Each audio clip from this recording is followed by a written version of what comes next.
Alright guys, in this video I'm going to go over what is topical authority. I'll cover what the idea behind topical authority is and then how you can establish topical authority. Now, this is going to just be a basic overview. I'm not going to go into like all the depths of it, but it'll give you a general idea of how this thing is supposed to work. So basically, topical authority is the idea that you can take over a whole topic on Google by writing content about every aspect of that topic. And then in theory, what's supposed to happen is that Google is supposed to consider your site an authority on that topic because you have the most content on that particular topic, and as a result it's more likely to rank you for anything to do with that topic. So think about it this way, right? Let's say there's a website that is about coffee makers and they've only got about 5 posts about coffee makers versus another website that's got 250 posts about coffee makers, different types of coffee makers, what makes a good coffee maker, what you should look for, etc., etc. Obviously Google is going to consider the website with the more articles the authority on coffee makers versus the one that doesn't. So that's basically where that idea comes from. There is some debate as to whether topical authority is actually real or not. However, I have to say in my experience, it definitely does seem to be a thing, because websites where I have written a ton of content on one specific niche do start ranking a lot quicker for anything to do with that niche afterwards. However, they don't necessarily rank for something else. So let's say, for instance, my blog about coilovers, I made a video about that. I'll put a link above, the automotive blog. Basically, what I did there was I started talking about coilovers, which are a type of car suspension. And after a while, basically any article I wrote about coilovers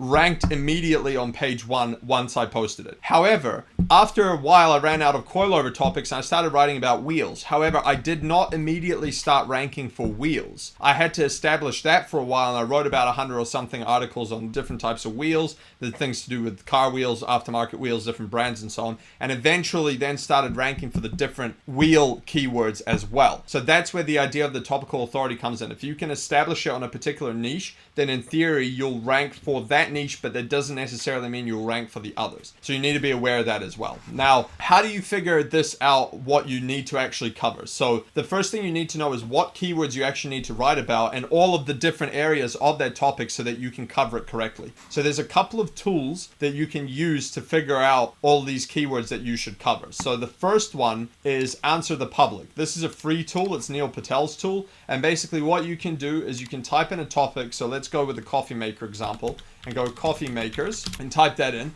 and it's going to give you a bunch of different things that you should target or cover to do with coffee makers. So you can see here it's given us 96 questions about coffee makers here. So you could go through and answer all of these questions either in an individual blog post, or whether you should combine them. That's obviously going to be up to you and how you want to attack the particular niche. That's obviously a whole different thing in itself, but basically these are all of the questions that you should cover in your blog so that you can actually become an authority on coffee makers. Now, this is not necessarily all of them, but this gives you a good number. There's obviously 96 potential articles here that you could write. Now, you've also got other different phrases that come with coffee makers. So coffee makers with espressos, coffee makers with built-in grinders, coffee makers with frothers, coffee makers with pods. These are all different topics within coffee makers that you could cover as well. So you can see here we've got about 200 topics here that would need to be covered within coffee makers if you wanted to establish authority on that topic here. So there's also things here, comparisons, so different types of coffee makers, coffee maker versus an espresso. Now this one and this particular thing, some of these are not necessarily accurate. For instance, like coffee maker versus an espresso, I'm pretty sure an espresso is a type of coffee maker. So you'd have to filter through these, right? But they give you ideas. Now, another thing you can do is you can go on the Google Ads keyword planner. So how this works is you make a Google Ads account. You don't have to spend any money on it. You can just make the account, pause the campaign, don't spend anything. And then you can go into tools, planning, and keyword planner. And so this allows you to search up keywords and what volume those keywords get. So this is not going to be as in depth, for instance, like the Answer the Public, where it gives you specific questions, but it will give you the different topics that people are looking for. So for instance, if we go coffee maker,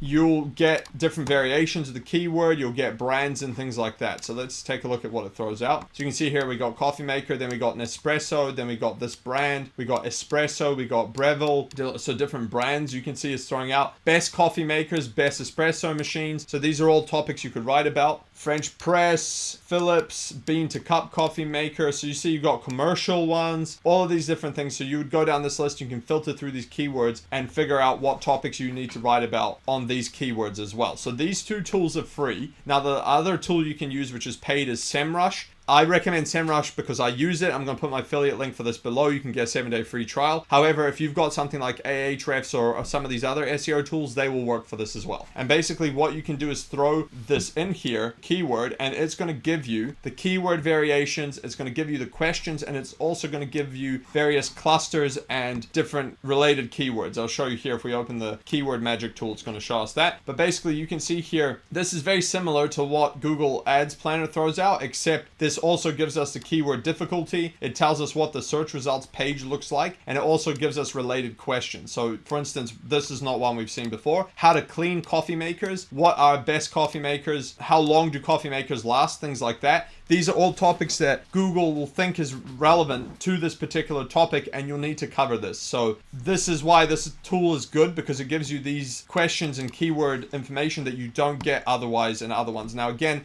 Ahrefs will do similar. There's a couple of other ones that do similar as well, but this is far beyond what a free tool will give you. Now, if we go into the keyword magic tool, this is an extension of what we were just looking at. And basically you can now do advanced filters here, broad match compared to the keyword you typed in, related keywords, questions, things like that. And you can go down this list, see all of the different variations of the keyword that you should cover, like cheap coffee makers. There's a good one. Camping coffee makers. You can see here we're getting a lot of topics you would need to cover, and you could export this list as a CSV or XLS, like an Excel file, whatever you want, and then go through and do that. So that's how you would do that to find all the keywords that you need to cover. Now, in order to actually establish it, like I said, you need to find the keywords, and now you need to write good content about all of them. So what you would want to do is go on Google, type in your keywords, see what the other articles will look like, and then you need to make articles that are essentially better than those articles if you want to rank for that. So you would need to compare word count, how many images, what they're saying, is there any unique information you can include that they don't have, etc. And you want to have all that on your site, which is going to help you to rank as well and help you to establish topical authority,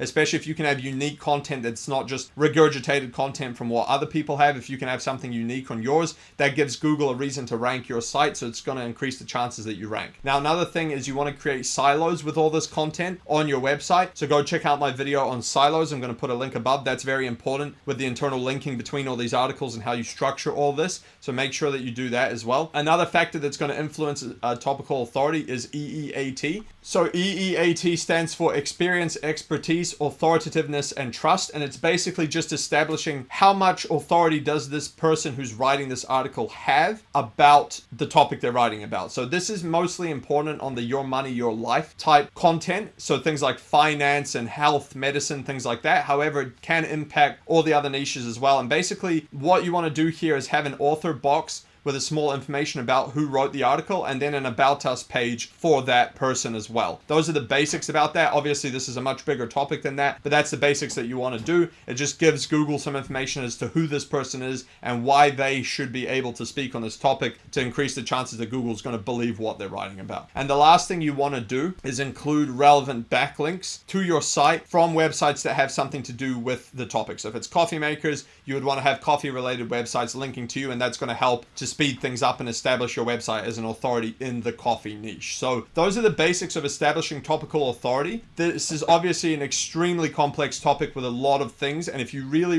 want to dive deep into this, I recommend you go check out Holistic SEO on YouTube. The guy Corey, he runs this channel, and if you want topical authority, this guy goes to another level of topical authority. I really like his stuff, so I recommend you go check him out. I'll put a link in the description below as well. This is not for the faint-hearted, I warn you, but this has got some good information, so I recommend go watching some of his videos as well about this if you want to find out the depths of topical authority. So that's basically it. Hope you guys enjoyed that one. If you have any questions, post them in the comments below and I will actually answer them. Otherwise, if you want me to coach you on how to do SEO or Google Ads for only $49 a month, go to learndominatemarketing.com. And if you'd like us to do the SEO or Google Ads for your business, go to dominatemarketing.io, book a call with us there. I'll catch you on the next one.